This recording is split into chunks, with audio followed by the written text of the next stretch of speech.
Yeah, good morning again. Today we're going to start talking. Well, let's see. We're in Math 111 here, and today we're going to start talking about a new chapter, Chapter 7, entitled Radical Expressions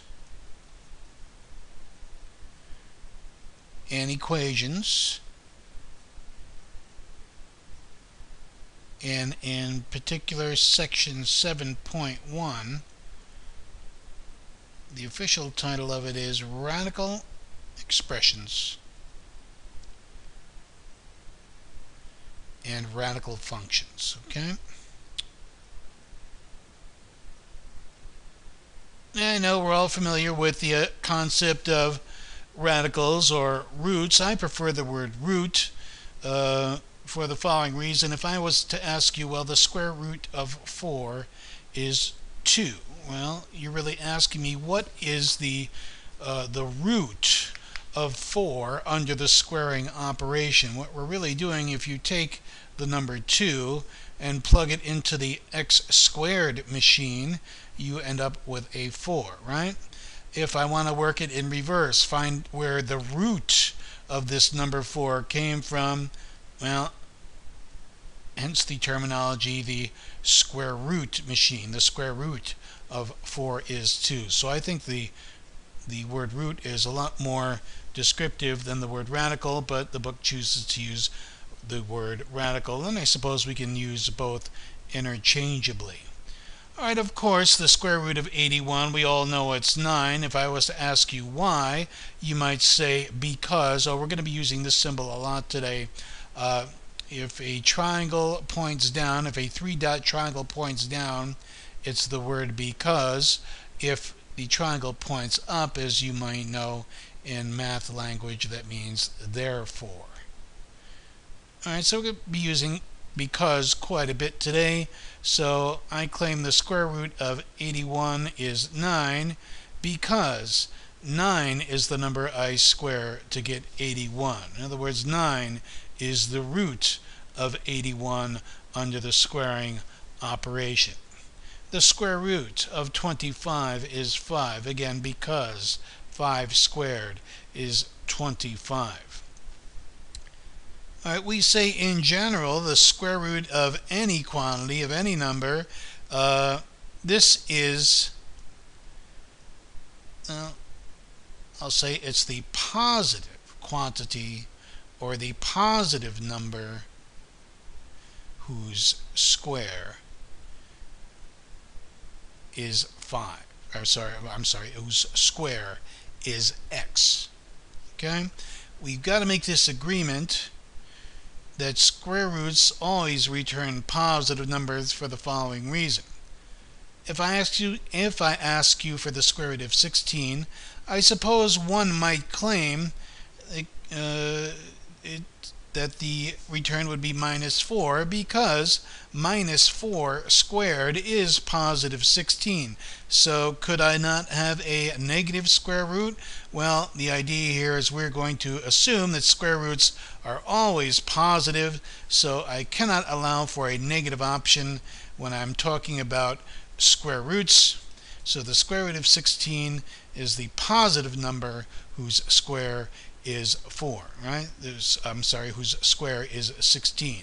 The square root of 16 is 4, again, because 4 squared equals 16. Alright, so let's grind out a few more of these, and we'll march on to higher order roots in a minute.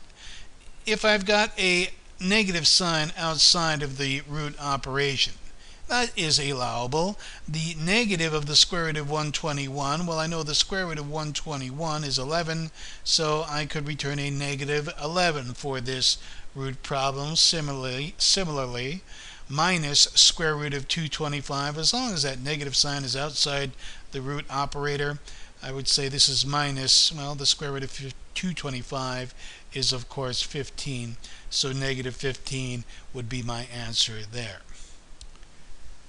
Let's talk about some fractions here. The square root of 49/4. Let's take a minute to evaluate this.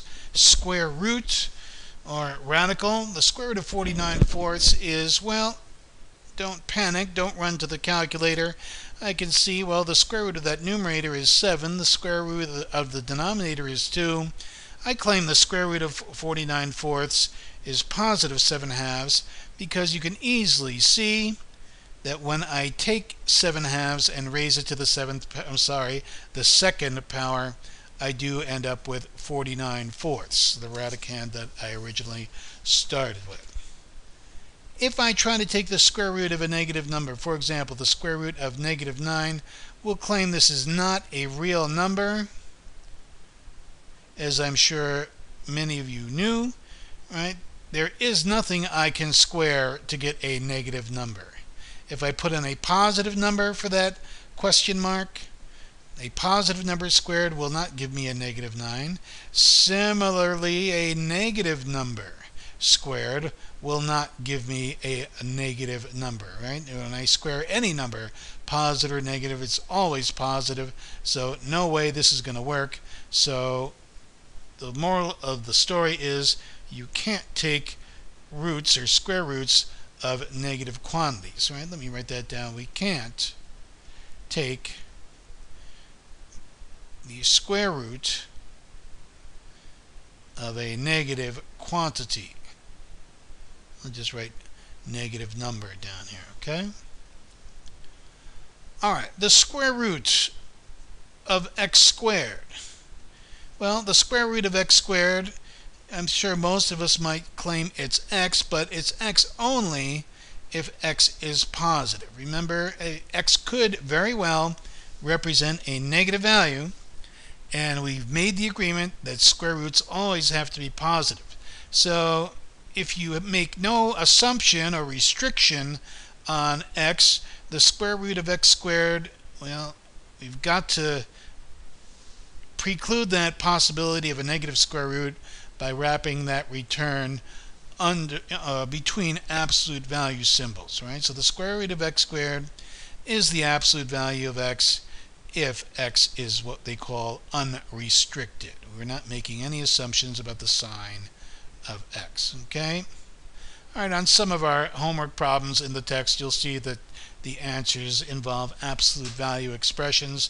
So I just wanted to be sure that you knew where those absolute values come from and why they're there. Let's see, the square root of 16x squared. Well, as you might expect, I can really distribute a square root sign over a product. The square root of 16 is, of course, 4. The square root of x squared, well, if x is unrestricted, I've got to wrap that variable in, between absolute value symbols, or I'll claim it's 4x if you're making the agreement that x is positive. Okay? And you'll see in some of our textbook problems, the book does it both ways. They'll say it make no assumptions about x, that x is unrestricted, or make the assumption that x is positive. You'll see it both ways in the homework assignment. Alright, how about if I ask you to evaluate this expression, the square root of x squared plus 2x plus 1. Alright, let me blow one misconception out of the water here. A lot of students might try something like this. You cannot do this, so please don't write this down. You cannot distribute a root sign over a sum. Well, what I can do is notice that this expression inside the root sign is a perfect square trinomial. In other words, I can rewrite that expression inside the root sign as x plus 1 squared, and then the square root of something squared is just something, right? The square root of x plus 1 squared will just be x plus 1, and again, to preclude the possibility of a negative square root, I'm going to wrap that return in absolute value symbols. Okay? I get a fresh screen here.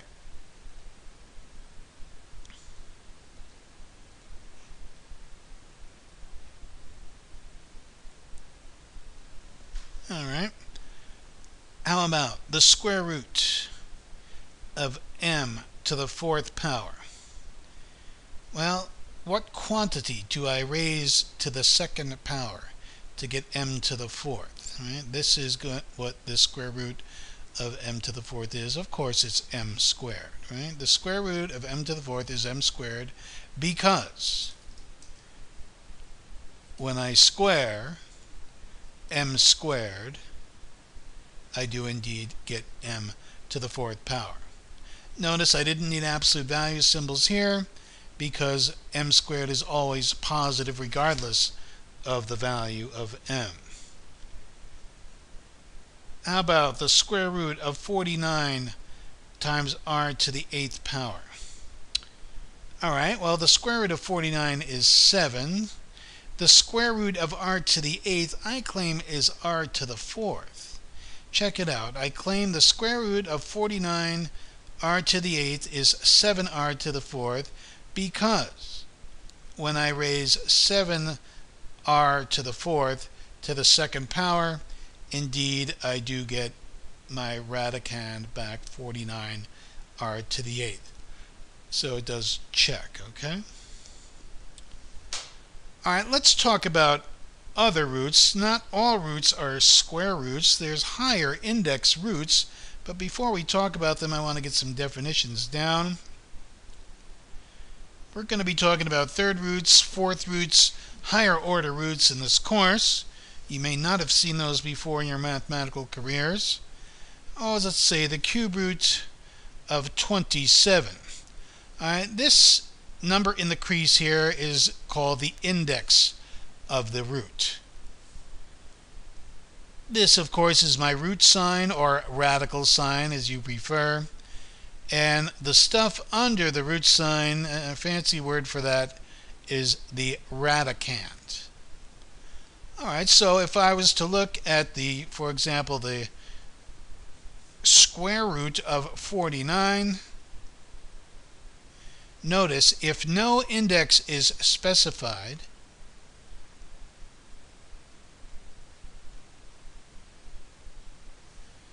we assume the index is 2. In other words, we're talking about square roots here. So the square root of 49, really, more informally, I can refer to it as the square root of 49 with no index. Again, we assume the index is 2, and the square root of 49 is 7. Well, the idea here is we're going to go up the ladder and have indices, they're indices that are not equal to 2. For example, the third root or the cube root of 8. Well, hopefully we all know the third root of 8 is 2. Really, I'm asking you, what number do I raise to the third power? The index is 3 here to get 8. I'm asking you to do the reverse or the inverse of the third power operation in finding the third root, right? Well, of course, we know that 2 cubed is 8, so the cube root of 8 then is 2. How about the third root of minus 125? Now, you can't take the square root of a negative number, but you can take the cube root of a negative number. Watch. The third root of minus 125 is negative 5 because when I raise a negative number, in particular minus 5, to the third power, I get minus 5 times minus 5 times minus 5, and of course that reduces to a minus 125. Hence, the third root of minus 125 is negative 5. So let me write that down. It's okay to take, well, let me say I can play this game with any odd index, odd roots, or odd index radicals of negative numbers or negative quantities. Okay. Let's do some other third roots or cube roots. The third root of 1/64 is, of course, 1/4. Again, because 1/4 times 1/4 times 1/4 is 1 over 64. So here's my final answer for that problem. How about some third roots involving variables? The cube root of minus 27 x cubed. Well, the cube root of minus 27 is negative 3, and the cube root of x cubed is, of course, x. No absolute value symbols needed here, again, because x could be negative. It's okay to take odd roots of negative numbers. Okay? All right, let's try some even higher index roots. How about fourth roots? The fourth root of 625, for example. Well, what number do I raise to the fourth power to get 625? That number, the question mark, is the fourth root of 625. Of course, it's 5.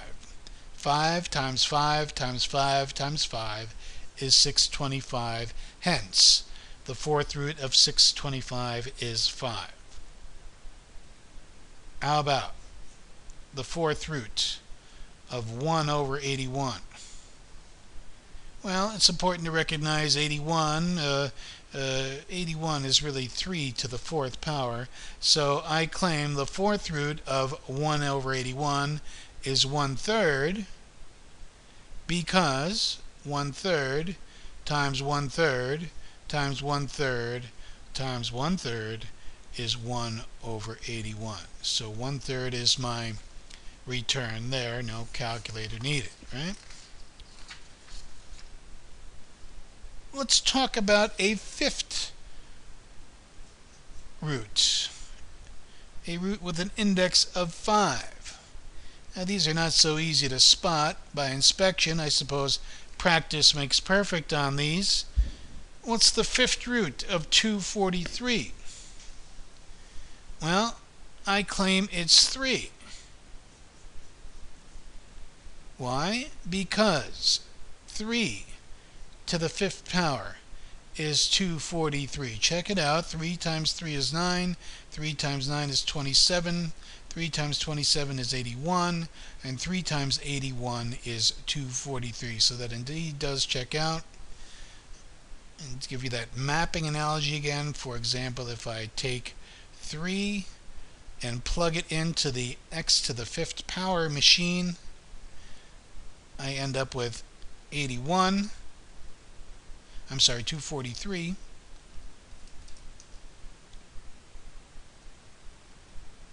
And if I want to work it backwards, I want to say, what is the root of 243 under this fifth power machine? Well, I take the fifth root of 243 to get back where I started with. In other words, the number 3. Okay? Alright, so we've done some square roots, some third roots, some fourth roots, some fifth roots. Let's talk about some slightly more complicated ones here, and we'll call it a day. Get a fresh screen here.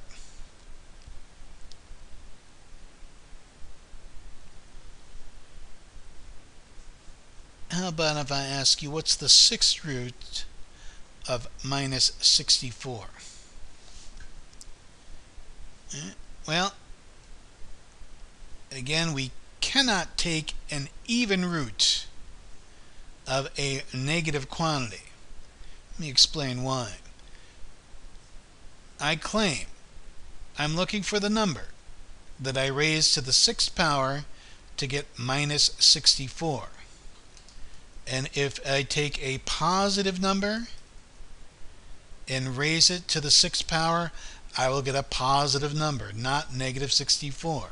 So that's not going to work. If I take a negative number and raise it to an even power, I'm going to get a positive number. No way I can get a negative 64 out of this. So if you've got an even index and a negative radicand, I claim this is not a real quantity or not a real number here. So let me write this down again a little more informally. You cannot take an even root of a negative number. Okay for odds. You can take the odd root of a negative number, but not the even root of a negative number. You get the return, not a real number. Let's look at another one here. Let's say I've got the third root of minus 64 m to the 6th power. Alright, well, let's see. 64, I can recognize 64 as 4 to the 3rd power, so I'm going to play around with my sign a little bit.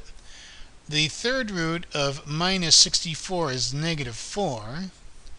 Then I have to ask myself, what's the third root of m to the 6th? I claim it's m squared. Alright, we'll prove it in a minute. Alright, so the third root of minus 64 m to the 6th is minus 4m squared, because if I take minus 4m squared and raise it to the 3rd power, indeed I get minus 64m to the 6th. So it does check when I go in the reverse direction. This is going to be my final answer for this question. Okay? One more, we'll call it a day. The cube root of minus 216 z to the 9th power. I think this is one of the last problems in your homework assignment. Well, let's see, 216.